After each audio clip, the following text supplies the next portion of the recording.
the coach of Patricia Schenk and Thomas Jetzer. Hi, everybody. And this is Patricia, and we're going to talk about how she came to own this coach.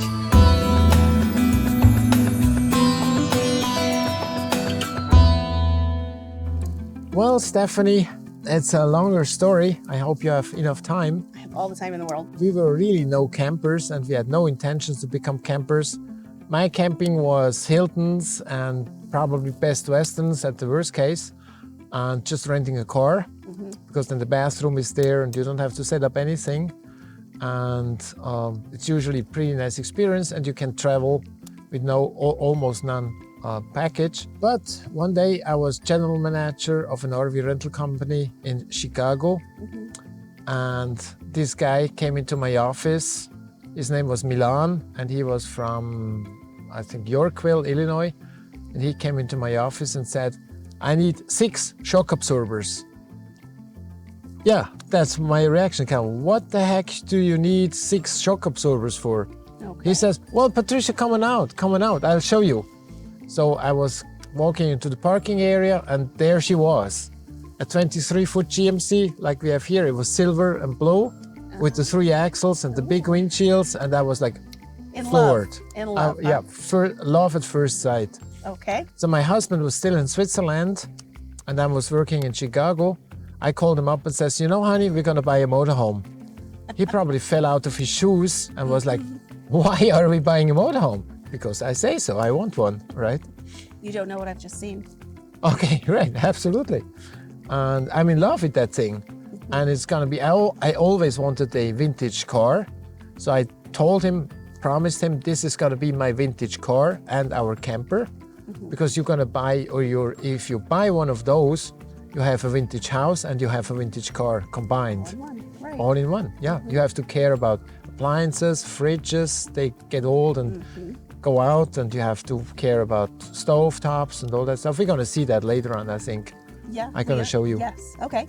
And so that got you started. So we did our homework, and while we did our homework, we found out that the first one, they were made yellow outside, a light blue, a light green, or an orange. Right. And Thomas said, my husband said, you know what, I really don't like the yellow. So what did I find? A yellow one in Green Bay, Wisconsin. So around Labor Day, we drove up to Wisconsin, had a look at that. It was an older gentleman. He was just getting too old to camp. This is why he wanted to sell it. And it was all original. They used it, he was the second owner, and he used it on highway miles to go to California to see his kids. And that was about what the coach was used for, not more, not less. And it was in decent shape, had all the potential to be restored. So we bought the rig and drove off the lot.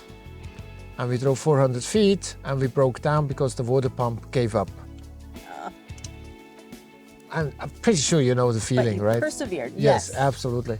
So we pulled it up in front of the workshop and left it there, went home in our pickup truck, home to Chicago. And then my plan was to call this workshop up on Monday morning and tell them that this is our coach and we need to have a water pump done and stuff like that. What we didn't know is that the seller was using that workshop to service his vehicle.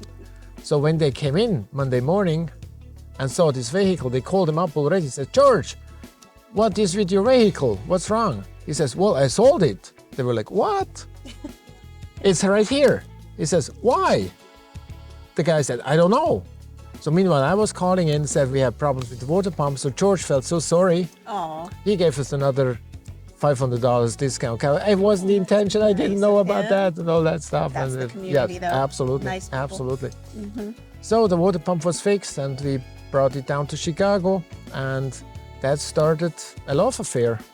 So now, when I met you, you were no longer the manager of a motorhome supply place. You were actually running a campground. Right. Yes. So how long between those two? I was working, that's the reason why I came over here to accept that job as the manager of the RV rental company. Okay. Because they were looking for bilingual managers, because most of their customers are from overseas, from Europe. Okay. They come here and rent those RVs and then Right. explore our beautiful country.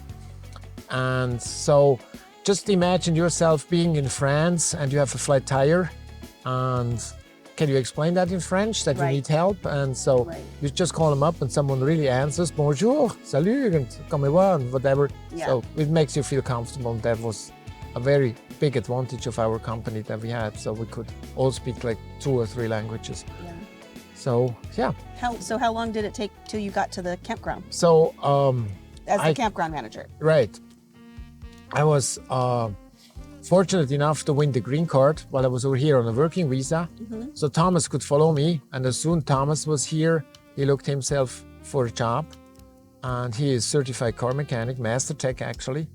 And so he found himself a little job at a car dealership, but it was not the life he thought.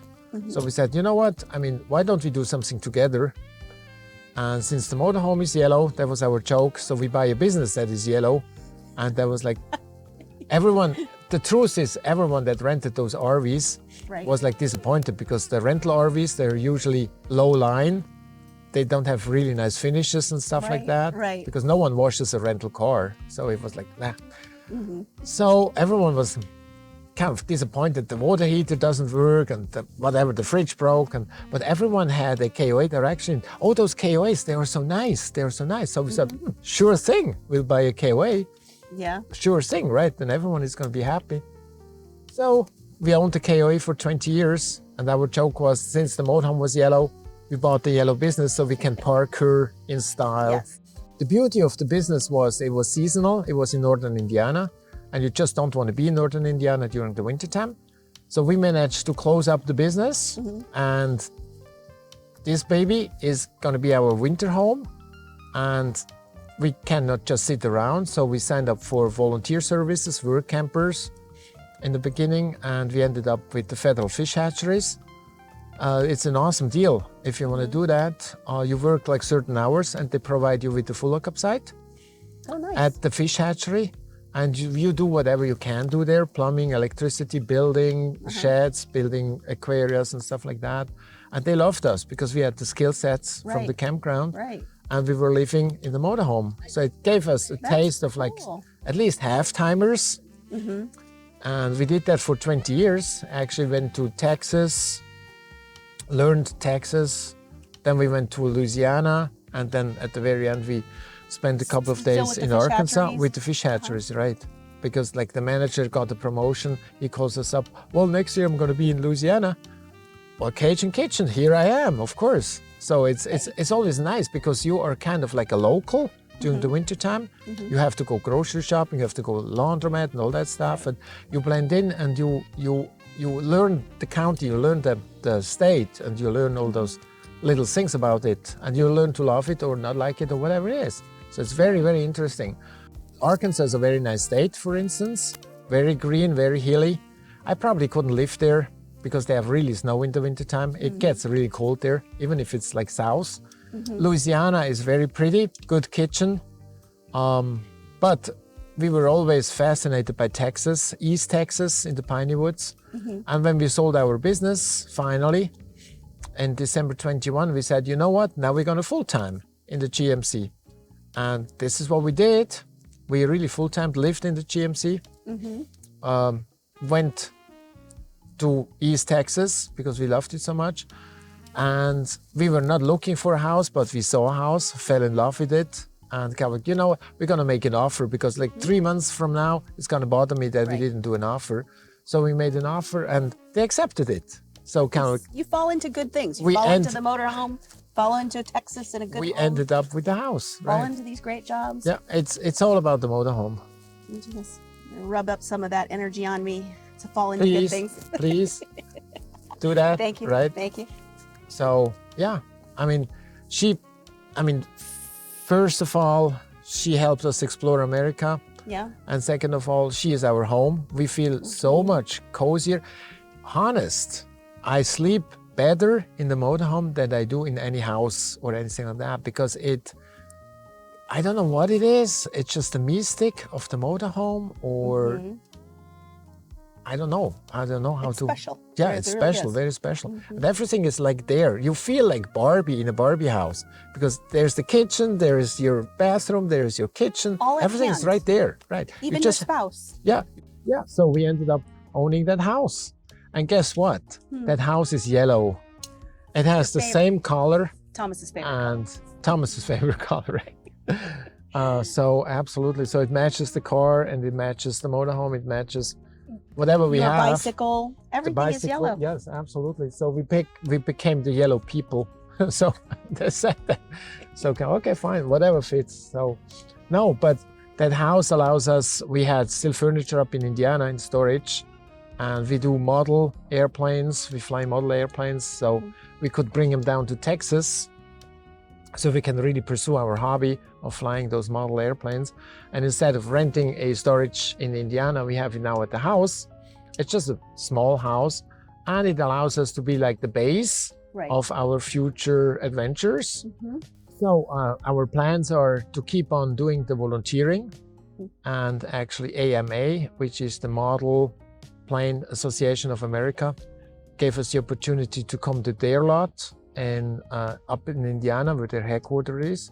And they have like 9 flying fields. So we really can combine our hobby of flying the airplanes with volunteering. Right. We're gonna help in the museum, and we're gonna help with events that they have and stuff like that. And whatever they wanna do us, we do.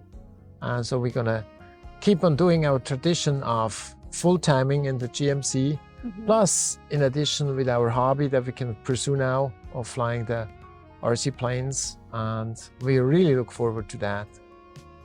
After this, I think